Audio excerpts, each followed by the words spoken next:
বাড়িতে যদি কয়েক টুকরো পনির থাকে তাহলে কিন্তু দুর্দান্ত স্বাদের এই পনির পত্র পোড়া রেসিপি আপনাদের তৈরি হয়ে যাবে। আপনারা তো পনিরের পাতুরি খেয়েছেন, তবে বন্ধুরা বলছি আপনারা কিন্তু পনিরের এই রেসিপি কোনোদিন খাননি। কয়েক টুকরো পনির বা সামান্য একটু ছানা থাকলেই বাড়িতে থাকা কয়েকটা উপকরণ দিয়েই তৈরি হয়ে যাবে। তো বন্ধুরা বেশি দেরি না করে চলুন তাহলে শুরু করা যাক আজকের এই ভিডিওটি। নমস্কার বন্ধুরা, আরো একটি নতুন ভিডিওতে আপনাদের সবাইকে স্বাগত। তো বন্ধুরা, এই লোভনীয় স্বাদের পনির পত্র পোড়া তৈরি করার জন্য সবার প্রথমে আমাদের প্রয়োজন পনির বা ছানা। আমি এখানে 150 গ্রাম পরিমাণ পনির নিয়েছি। আপনারা চাইলে কিন্তু ছানাও নিতে পারেন, আপনাদের যেটা সুবিধা। আর এখানে এরকম ছোট ছোট টুকরো করে পনিরগুলো কেটে নিয়েছি। তার সঙ্গে নিয়েছি এখানে কিছুটা বাটা মশলা। তার মধ্যে আছে যেমন 1 টেবিল চামচ পরিমাণ পোস্ত বাটা, 1 টিস্পুন পরিমাণ কালো সর্ষে বাটা, এখানে নিয়েছি 2টো কাঁচা লঙ্কা বাটা। এবার এই পনিরের টুকরোর মধ্যে এই সমস্ত উপকরণগুলো দিয়ে নেব। এই রেসিপি তৈরি করার জন্য কাজু বাদাম বাটা বা নারকেল বাটা বা চারমগজ বাটারই কোনো কিছুরই প্রয়োজন নেই। তো বাটা মশলাগুলো দিয়ে নেওয়ার পর এর মধ্যে দিয়ে দিলাম স্বাদ অনুযায়ী নুন। এবার এর মধ্যে যেটা মেন উপকরণ সেটি হচ্ছে পেঁয়াজ। এর মধ্যে 2টো মাঝারি সাইজের পেঁয়াজ দিয়েছি একদম ছোট ছোট করে কুচি করে, আর দিয়েছি কাঁচা লঙ্কা কুচি। আপনারা আপনাদের ঝাল অনুযায়ী কাঁচা লঙ্কা কুচি দেবেন। আর দিয়ে দিলাম এর মধ্যে 1/4 টিস্পুন পরিমাণ মতো হলুদের গুঁড়ো। খুব বেশি হলুদ দেবেন না, তা না হলে কিন্তু হলুদ গন্ধ ছাড়বে। আর দিলাম এর মধ্যে 2 টেবিল চামচ পরিমাণ কাঁচা সর্ষের তেল। অবশ্যই কিন্তু এই উপকরণগুলো ব্যবহার করবেন। আর আপনারা নিশ্চয়ই ভাবছেন যে পনিরের মধ্যে কেন পেঁয়াজ ব্যবহার করেছি। আর এই রান্নার মধ্যে কিন্তু পেঁয়াজটা অবশ্যই প্রয়োজন হয়, এবং সর্ষে বাটা আর পোস্ত বাটা। আপনারা একবার হলেও এইভাবে তৈরি করে খেয়ে দেখবেন। পনির পাতুরি তো খেয়েছেন, তবে এই রেসিপি যদি না খেয়ে থাকেন অবশ্যই একবার ট্রাই করবেন।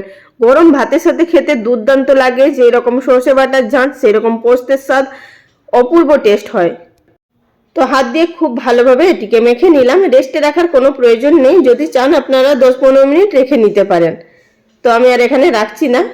আর বন্ধুরা, এই রেসিপির মধ্যে কিন্তু শুকনো লঙ্কা ব্যবহার করবেন না। যতটা আপনারা ঝাল খাবেন সেই অনুযায়ী কিন্তু কাঁচা লঙ্কাটাই ব্যবহার করবেন।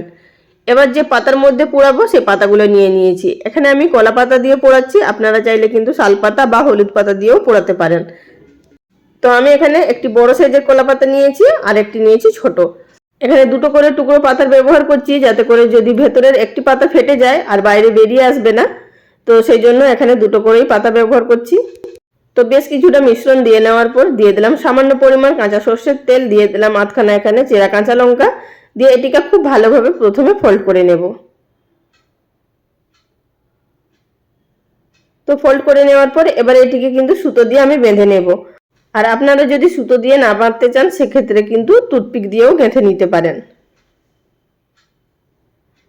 আর বন্ধুরা, এছাড়াও কিন্তু পনিরের বিভিন্ন ধরনের রেসিপি চ্যানেলে আপলোড করা আছে, আপনারা চাইলে দেখে নিতে পারেন।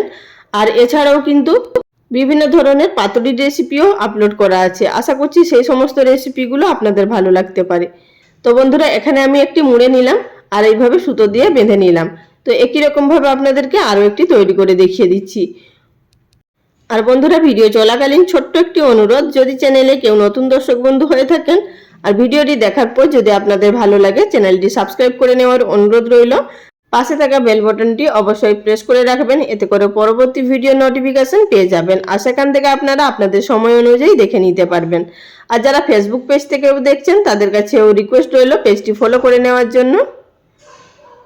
তো আপনাদের সাথে কথা বলতে বলতে এখানে আমি আরো একটি তৈরি করে নিয়েছি। আর বন্ধুরা, আপনাদেরকে আমি বলতেই ভুলে গেছি যে এখানে কিন্তু কলা পাতাগুলো হালকা একটু আঁচে সেঁকে নিয়েছি।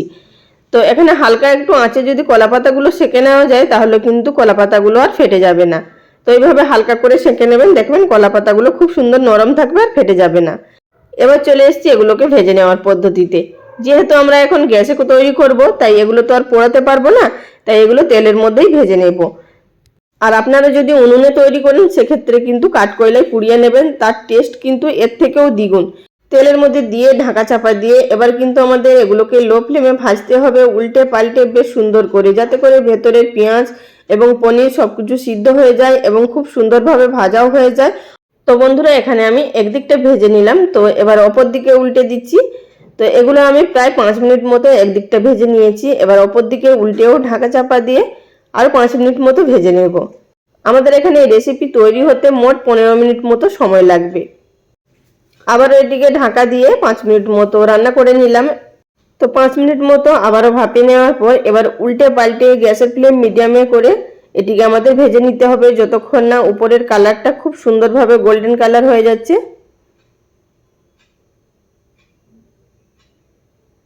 তো বন্ধুরা এখানে উল্টে পাল্টে খুব সুন্দর করে ভেজে নিয়েছি, এবার এগুলোকে তুলে নেব। তুলে নেওয়ার পর একটি প্লেটের মধ্যে সার্ভ করে নিয়েছি। এবার আপনাদেরকে একটা খুলে আমি দেখিয়ে দিচ্ছি যে ভেতর থেকে ঠিক কতটা সুন্দর হয়েছে।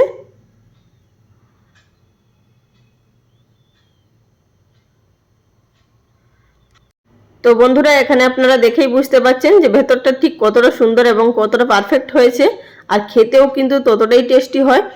আমি এখানে গরম ভাতের সাথে সার্ভ করে নিয়েছি। গরম ভাতের সাথে খেতে জাস্ট ফাটাফাটি লাগে। বন্ধুরা আমার কথাই নয়, আপনারা নিজেরাই বাড়িতে একবার ট্রাই করে দেখুন। আশা করছি আপনাদের সকলেরই ভীষণ ভালো লাগবে। বন্ধুরা রেসিপি যদি আপনাদের ভালো লেগে থাকে অবশ্যই লাইক কমেন্ট করে জানাবেন। আজ এই পর্যন্ত, আগামী দিন কোনো এক নতুন রেসিপি নিয়ে আবারও হাজির হয়ে যাব। ভিডিওটির সঙ্গে এতক্ষণ ধরে থাকার জন্য সকল বন্ধুদের অসংখ্য ধন্যবাদ। সবাই ভালো থাকবেন। নমস্কার।